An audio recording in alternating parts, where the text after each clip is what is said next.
Hey, what's going on, guys? Welcome to Torch Tales. I'm your host, Frank Vargas, and I'm going to get right into it. 30 plus years in the industry, AWS BP, welding distributor, welding school, and we're going to touch into all of that in a minute. But first, let's get to know the person. Behind the stories, right behind the hood. Stories behind the hood. This is what Torch Tales is all about.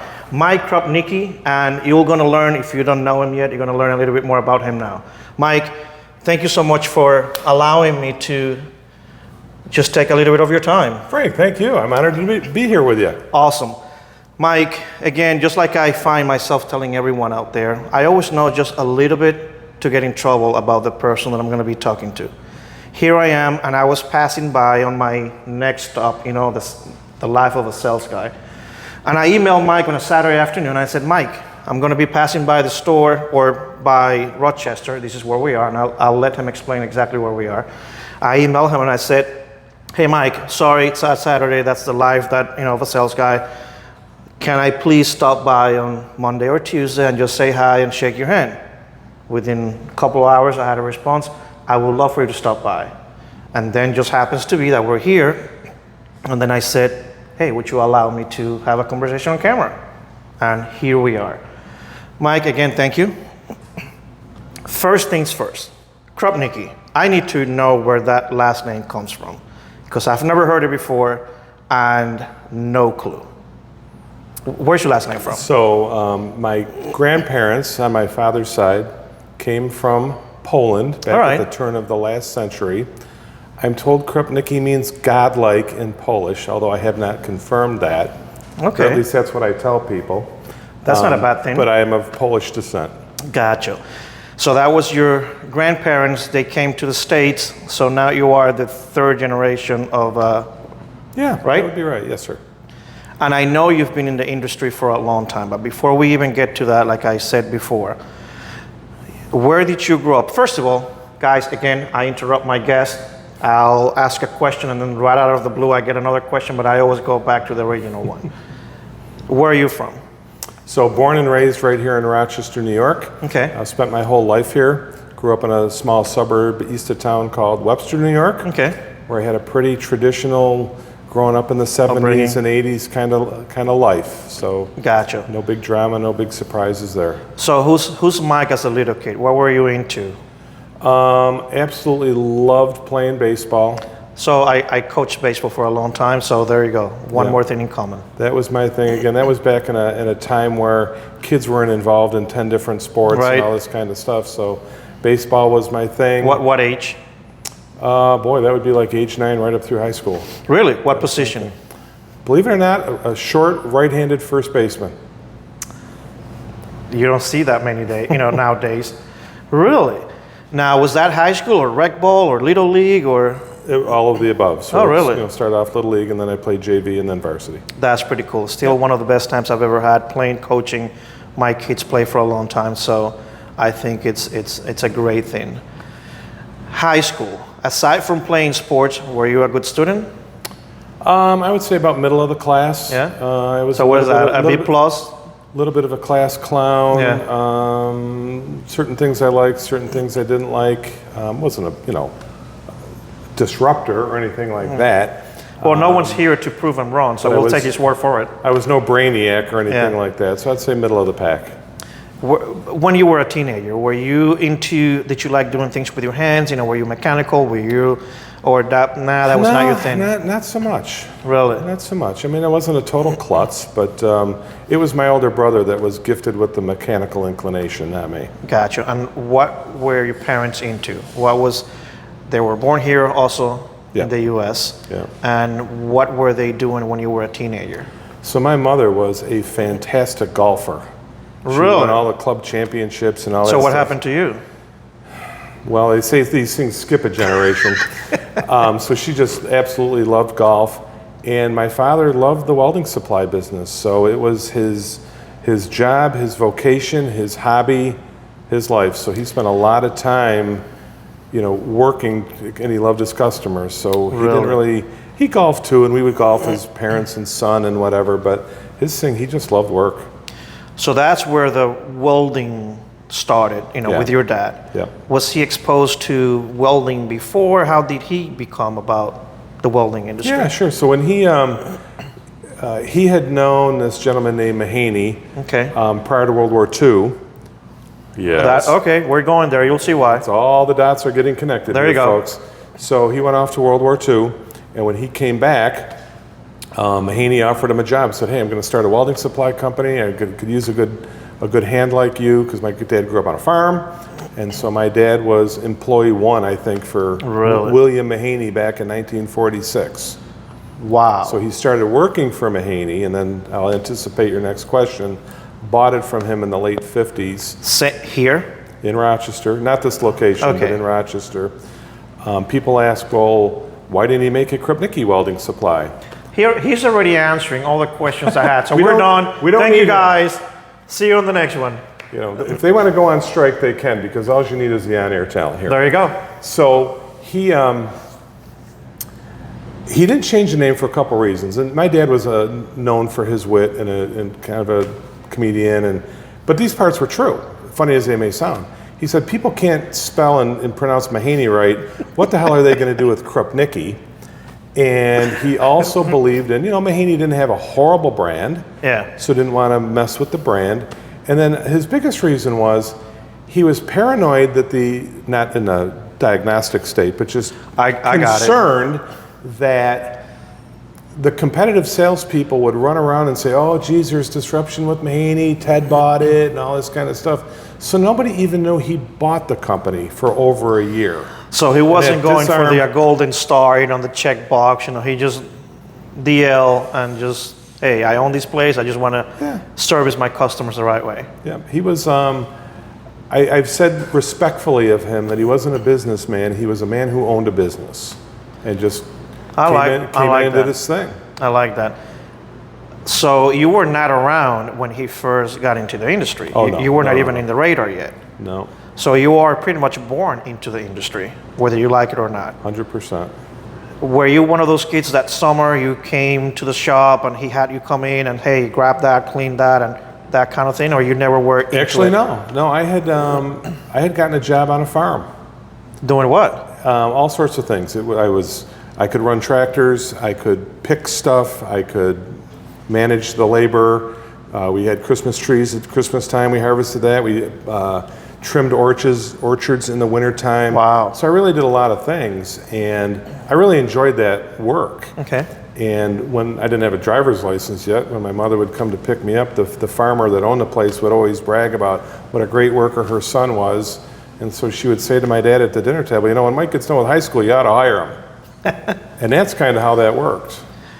Wow. And so you were 17, 18 when you kind of came over? Yeah, 18. I graduated 18. Now, at that time, your dad is already established. He's had the business for a while. Yeah. Here you are 18. Were you the only? No, you had a brother, right? Yeah, older brother in the business. All right. So he was in the business. Yes, sir. All right. Yeah. Now, when you are 18 and your dad says, hey, you should come work for us, the family business, were you into the idea, or you just like, I have no choice, my dad is telling me what to do? No, it wasn't no choice. I didn't really have a strong desire to go away to college. Okay. But I wanted some college. Yeah. So it seemed like a good way to start was, I'll go work for Dad, see how that works out. I'll go to community college where I can, still live home, work, go to school, kind of get things figured out and see where I wanted to go. Got it. So here you are, you start your welding career at 18, 19. Yeah. At that moment, how many of you at the store? Your dad, your brother, you? Oh, it was small. I think back then maybe it was a top 7 people. Really? Yeah, it was small. Was there anybody else in the area, or were you guys kind of like the go-to place? Oh no, we were the smallest of 3 independent distributors. All right. Yeah. What do you think about the welding industry before we go into what you think about it now, when you are 20 and you are dealing now with more of a higher demand when it comes to servicing people, customer service, technical questions, and maybe you at that time were not as knowledgeable as you are now. How did you handle that, and what did you think about back then?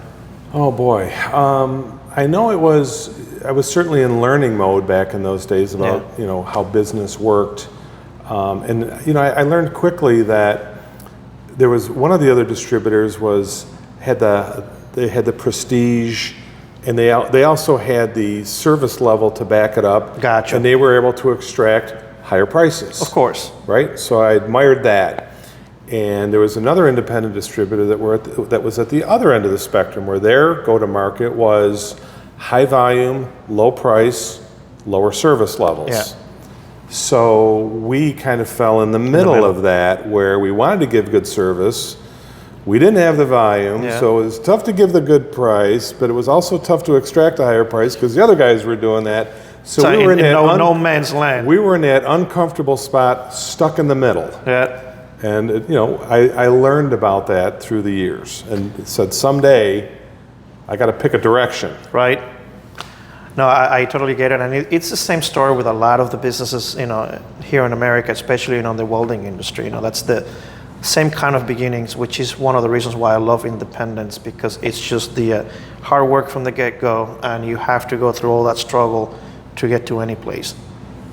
When did your dad backed off from the business, and pretty much that you or your brother started taking over? When did that happen?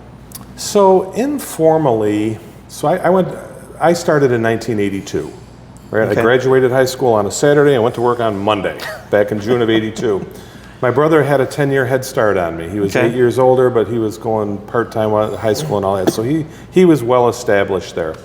I'm going to say that, this is my estimation, maybe in the mid-'80s, my father felt comfortable that the boys were there. Gotcha. And he didn't have to be in the store as much, and he could just spend more time in the field with his customers, which is where he really loved to be. Got it. In terms of formal transition, I think my dear old dad went through a phase where he was going to be immortal, and so that didn't happen until around his 70th birthday in 1996, and that's when he realized, maybe I better start doing some things more formally.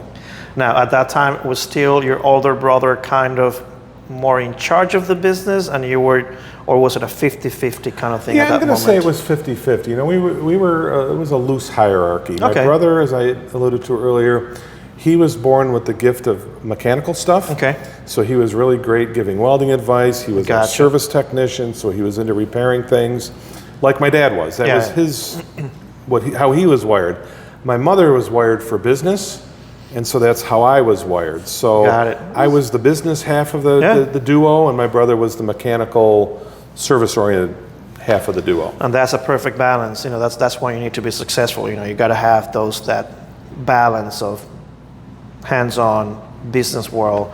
So I see why the success. And if I could just interrupt your next thought for a second, because I wouldn't want my older sister to see this and think I excluded her. She came to work into the business also on the business side of things too. So she joined the triad, and her husband had been with the company since before I started too. So it really was oldest sister, older brother, baby of the family, and a spouse in there too, along with my dad. Well, I'm glad you cleared that out, because I won't get in trouble. You will.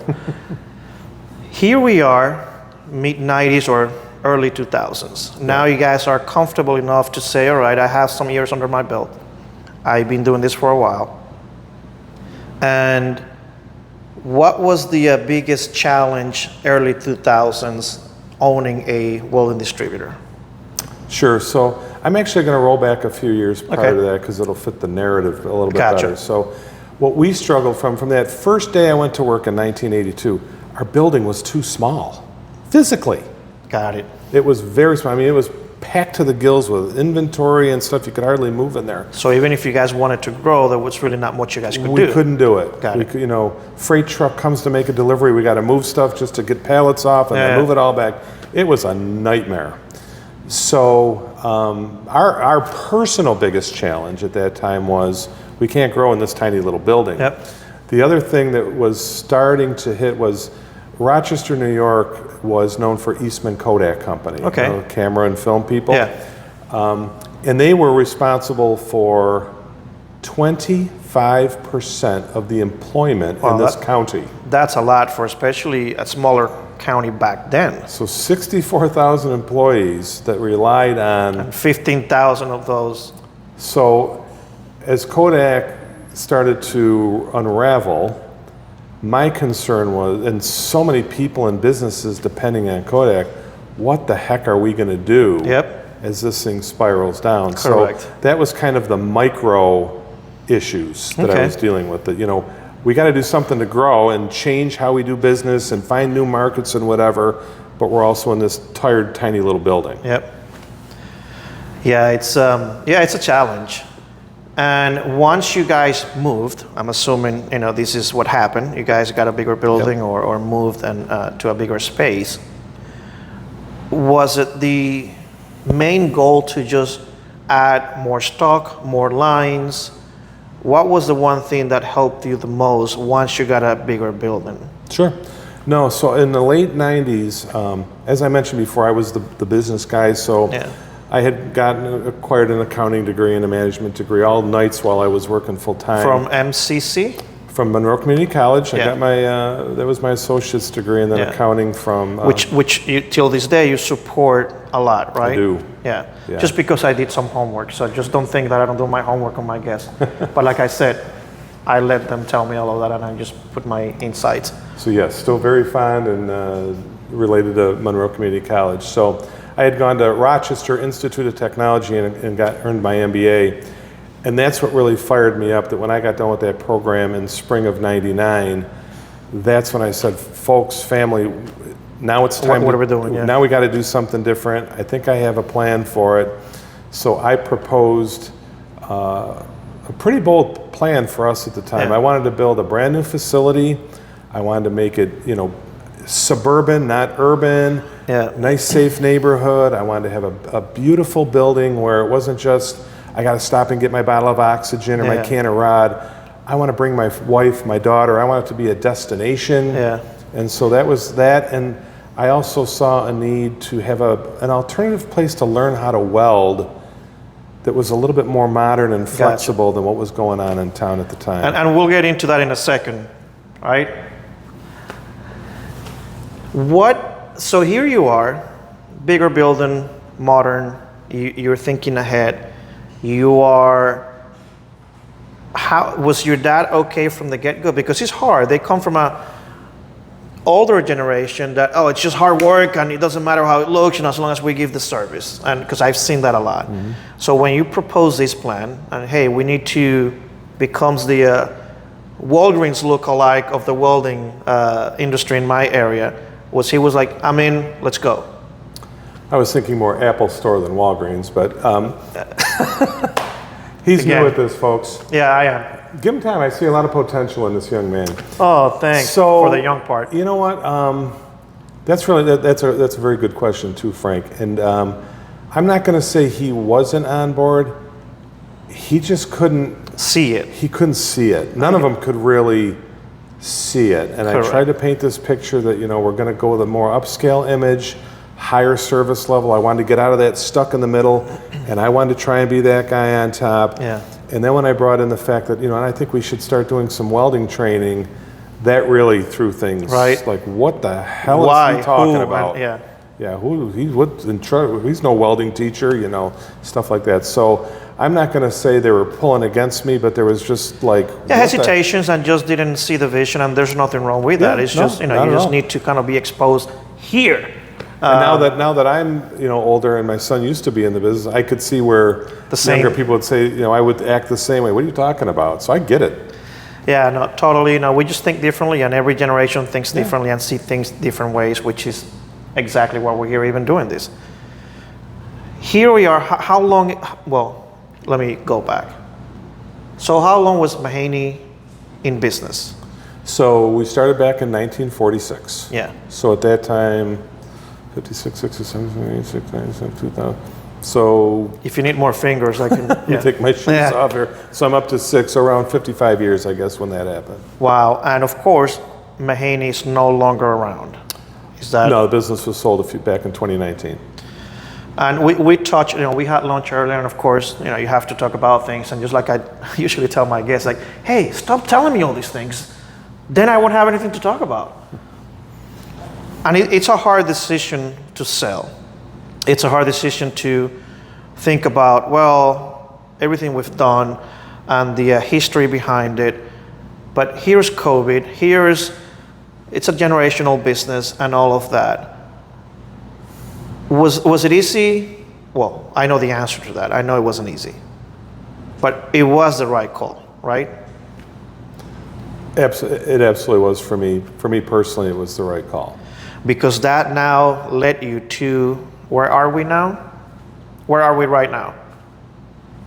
In the Rochester Arc Flame Center? Yes. And that had already started while Mahany was going on. I had 2 businesses going at one time. Correct.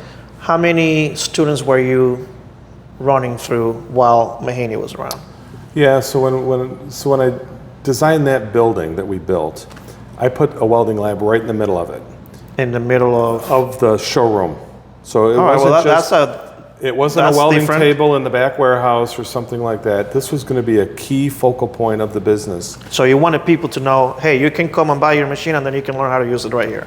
So actually my original, the big vision, the education was a part of it, but I really thought we needed a try before you buy environment, because we'd take phone calls from a customer, hey, we're interested in a new MIG welder, can you bring one out for us to try? Things like that, and that was, you can imagine, that was very labor intensive. Yeah. Just for them to run 6 inches of bead and go, I'll take it. Yeah. So I thought, no, I want to have a place that I'm proud of to bring people in, where if they say, hey, I'm interested in a MIG welder. So when you leave that door, you know exactly where you were getting. You walk right in, here they all are, which ones would you like to try? We got jackets, the helmets, all the peripheral stuff. They're trying everything. So that was my original vision, and I thought, it's going to be 90% try before you buy, and 10% will dabble in some classes. Correct. So I didn't have high expectations for that. In the first 9 years, we had 3,500 students come through our classes. So, and hardly anybody do the try before you buy. So it was exactly the opposite. Wow, that's impressive. And I'll put some pictures of the welding school here. So you guys can see it once I post this. So you guys can see everything that they do here. And talking on what they do here, I see glass, knives, and everything in between. Did that come after the typical welding school? I'm going to show you these processes, and somehow it got into these other sides of the industry? Yeah, so the progression was, started doing the training classes in Mahany. Okay. 2002, we moved into the building spring of 2001. Had to get the store settled and all that. We started the next year with the classes.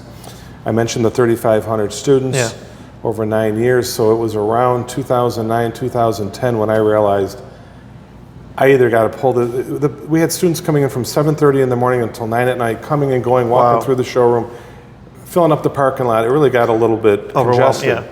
So it's like, well, let's see, do I shrink the welding programs or do I expand the building? Yeah. It didn't take me long to make that choice. So in the year 2011, I added a 5,000 square foot purpose-built school onto the Mahany building and gave it a name. So now it wasn't just training at Mahany, it was the Arc Flame Center. Yeah. And I realized at that point, well, Rochester is still a pretty small town. At some point, I'm going to train everybody that needs to know how to weld. I better have some other things. Yeah. So I had an interest in blacksmithing. I knew some blacksmithing people that wanted to be a part of the vision. I knew some glass blowing people, liked the idea of the vision. It all involves heat and melting stuff and transforming things. It's not too far. And I had never heard of anything before, and I thought, well, hopefully I got the golden touch, and what I could do for the welding training, people would be interested in the smithing and glass as well. And, here we are. A lot of good fortune and good timing and the right place at the right time and great people around me. Well, it took off too. Yeah, no, it's amazing. I've never seen anything like it, where you have so many alike needs, ventures, and ideas, and everything just flows and it works. So if you guys get a chance to come and see it, do, because it's pretty cool. Here you are now. Where does the name comes from? I mean, I know what it means, but how did you put the name together? I needed a name for my business, right? And I wanted it to be, I didn't want, Mike's Welding School or something like that. I wanted something fairly creative. And I've named other companies, and this one, I struggled with this one. I'd lay on my pool raft and just hope I would get some sort of inspiration, Yeah. and I'd put all these different welding-related words on paper and mix match them. I got the kids involved, and I don't know, somewhere out of all that exercise came Arc and Flame Center, because we are dealing with arc welding. We're using a lot of flame around here, and it is a center. So the three words seem to go together. There you go. I totally get it, because when I was coming up with this crazy idea, and I'm going through names, I'm like, I wonder. And then I think I saw somewhere short tales. And I'm like, oh, stories. And then, of course, here I am in the gas apparatus torch business. I'm like, oh, there you go, torch tales. So I get exactly what you're saying. I met one of your teachers earlier. Kevin, yep. Kevin, and he's been with you 10 years plus. Oh, you told you almost 20. Was it?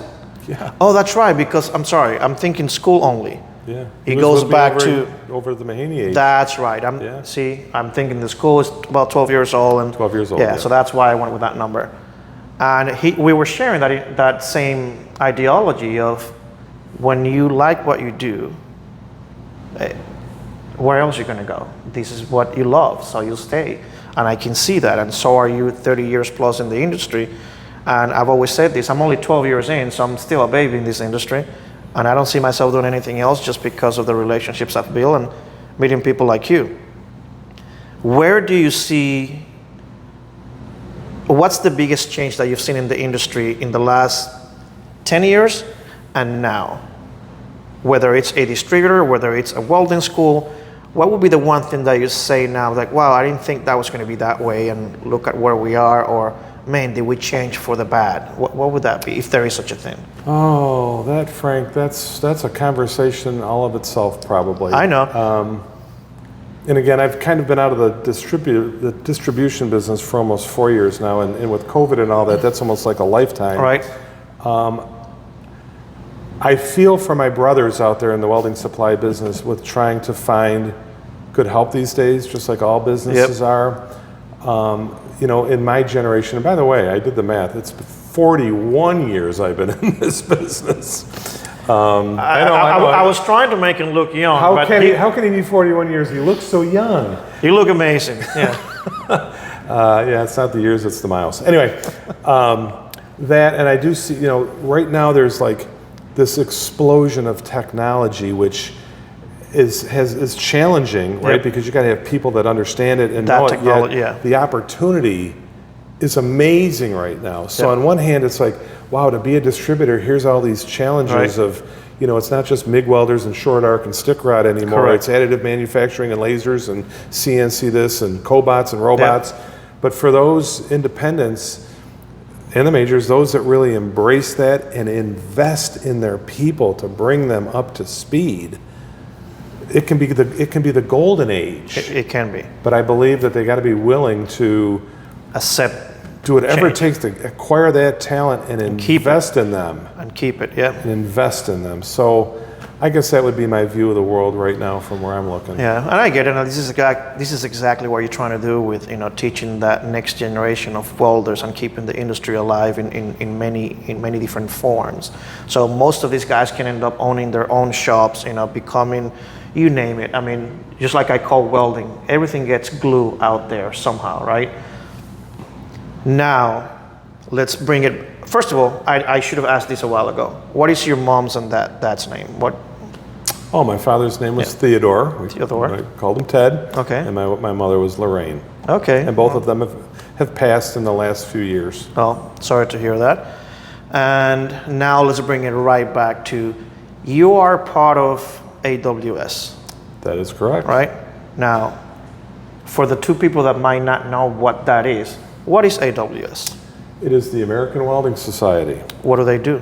So we have a variety of very important functions that we conduct. One, we are the standards and code development body for the welding industry. So when you see your D11 code or any of the other ones that are out there, our volunteers write those codes, and those are the codes that welders weld to and what keeps America and the world safe. We're also involved with education. Yep. So we do lots, we do conferences and symposiums. We have a department that does curriculum. We're involved with schools. We are also the certifying body of this industry. Yeah. So if anybody's heard of a CWI, Certified Welding Inspector, we do that work. We're the certifying body. Got it. And then we also, because we're a membership society, 55,000 members, several thousand volunteers. Correct. We have local sections. Yep. People would think of chapters. We call them Yeah. sections, where people come together and they network and they share ideas, and speakers come in and provide continuing education. We get students involved, we get industry involved, we get civilians involved to help promote the image and the awareness of the importance of the welding industry. Yeah, I totally, if you guys haven't, which if you guys are watching this, you guys are in the industry and you guys know, what is your current title now with AWS? So I'm vice president. All right. Volunteer vice president of the board. I'm a volunteer. I'm not a member of staff. Got it. And where does that title go next? So on January 1st of 2024, I move up the ladder one notch, and I'll be the society's president. All right. And is that how long is that tenure? It's a 12-month. Oh, it's a 12-month. Yeah. All right. So what is the BP or the president at that time in charge of? What do you guys do? Are you guys out there mainly promoting the industry? You guys become part of the face of AWS. So what are the inner workings of a BP or a president? Sure. So the chain of command, there's 3 vice presidents. Okay. And we come from all parts of the industry. So I came from distribution and education. We have people that come from engineering, people that come from manufacturing. So that's one of the beauties of the organization, is it's so diverse. Got it.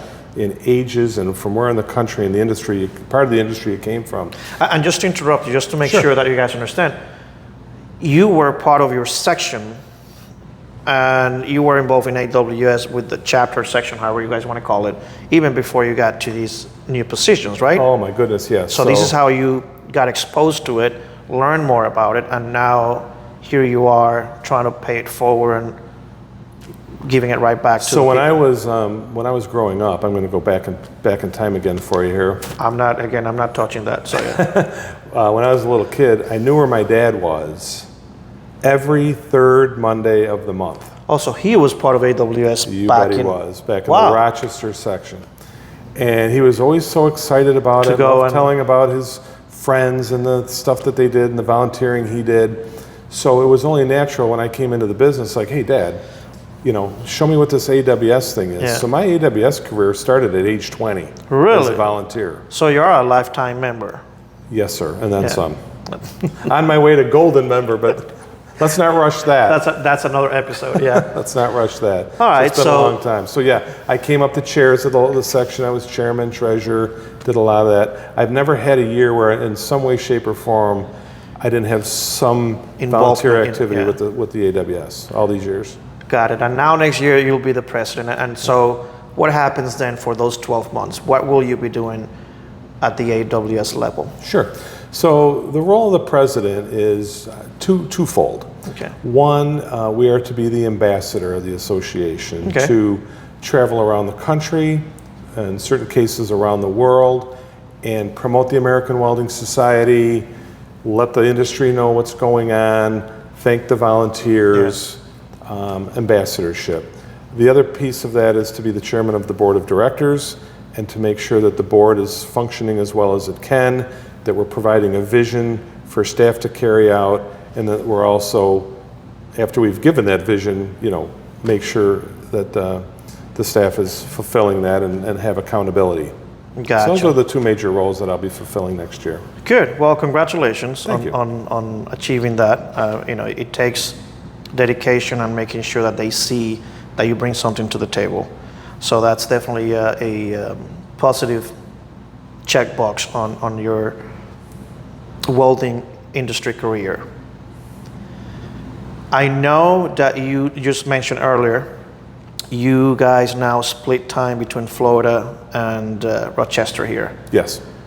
And we were talking about how fun it is, the winters in this area, right? How lovely it is to come out to 4-6 inches of snow, which is why now he is splitting his time in Florida, just making fun here. When you go to Florida and you spend time with your wife, because you're married, I am. For how long? 38 years. Are you sure that's the, because if she ever sees this, it's 39. You Somewhere sure? between 35 and 40. I think it's 38. There you go. That's more politically correct. And you have 2 kids? Yes. And what's your wife's name? She's Joni. Joni. And your kids? Andrew and Sonny. Cool. Now, Florida, what's cool about Florida? What do you like about Florida? Well, it was, as I mentioned at lunchtime, it was our first winter down there. Yeah. So not quite sure what to expect with the weather. Okay. But I will tell you it was 85 degrees, tolerable humidity, and sunshine every day, which is a lot different So from does how it that is mean in Western shorts New and York. sandals for most of the stay? I have no pants down there that go below my knee. There you go. Sorry about that imagery there. No, it's all good. I'm glad that he finished that whole sentence with below my knee. Just say, yeah. No, it was beautiful weather. People warned me about how crowded it was in the traffic. It's not all that bad. Got it. And it's just a very nice. Change Being on of the west scenery. side kind of suits us. It's kind of a nice, little bit slower pace, and Got it. but I was still able to work nowadays with all the technology. I could work Correct. every day, so Yeah. that was nice. No, that's cool. And so when you're there, who's here at the school? Sure. So I'm incredibly blessed with a staff that I can leave for a couple weeks and they don't even. Oh, Mike's gone. They don't even know that I'm gone. This That's awesome. place just runs very, very well. I was coming back 1 week a month just to check on the house, course, check yeah. on the kids, check on the business, this and that. But I didn't have any Issues or- concerns that things weren't running smoothly. That's awesome. And I hate that speaks, highly of yourself, 'cause to make sure that you can do that. Because a lot of people don't believe, they're like, I have to be there. And if I'm not there, it's never running. Well, that means that you haven't done that great of a job on making sure that they can run the business without you. Here it is, AWS 2025. Now you're done with your position there Yep. as president. Yep. You still, I'm assuming, of course, that you will still have the school. Where do you see the school in 5 years from now? Where would you like the school to be? Where do you see yourself 5 years from now? Yeah, so I've been kind of caught up in the moment, Okay. but I do think down the road. So when my year as president is over, we still have a policy where the 2 most recent past presidents stay active on the board for Okay. continuity. Yeah. So it's not like I'm just walking out the door Yeah. and that's the end of that. So I'll still be, actively engaged. Okay. And we'll see where that takes me. I Correct. can't envision after almost 40 years or 40 years as a volunteer with AWS just stopping. Correct. Yeah, that won't happen. But we are definitely on a mission to promote more youth and bring young people into the organization. Yeah. So maybe there won't be room for me anymore. But Yeah. if there's a place for me, I'll probably be there. In terms of the school, people have said, well, why don't you expand, go to other cities? I could probably do that, but I don't need that. If you do something well, then things get watered down a little bit. Yeah. You're never going to be able to have the same attention. Other people are really great about doing pop-ups and stuff like that. Yeah. For me, I just focus in on my one location. So I don't have grand aspirations with that. But again, if somebody came along and said, hey, Mike, you want to do this together? Yeah. Or something, maybe I would. I'm still, very young. And Yeah. so I'm still kind of working that out. I'll, if anybody would like to hire me early 2025, reach out. There you go. Yeah. So we'll see where that leads. But my father never retired. He worked until he was 83, and then he just couldn't work anymore. Yeah. All that time growing up and working for him, it's like, I'm never going to be like him. I'm going to have hobbies. I'm going to do, and I am exactly like him. I live to work. I live to volunteer. And so I'll always be active doing that somehow. I couldn't agree more. Because you see a lot of, every once in a while people will say, oh, same thing, same mentality. Once I hit that age, I'm like, look, if you like what you do, if you're able to mentor someone, physically, mentally you're able to do something, and it's something that you've done for so long and you love doing this thing, why stop? It's just go out there and help someone. This next generation still needs all that mentorship and all that knowledge, because if not, it's going to die with you. And what then? Then we'll complain about the one after that. They don't know anything. Well, let's teach them so we can make sure that the name, the history behind it stays out there, and they can say, I learned that from So I think it's very important. Mike, we're pretty much wrapping up here. Is there anything that you had to tell this, again, touching on the same thing, the next generation, the students, even a business person, entrepreneur that is starting to try to come into the business, what would be your advice for the students, for anyone that wants to get into at the business level?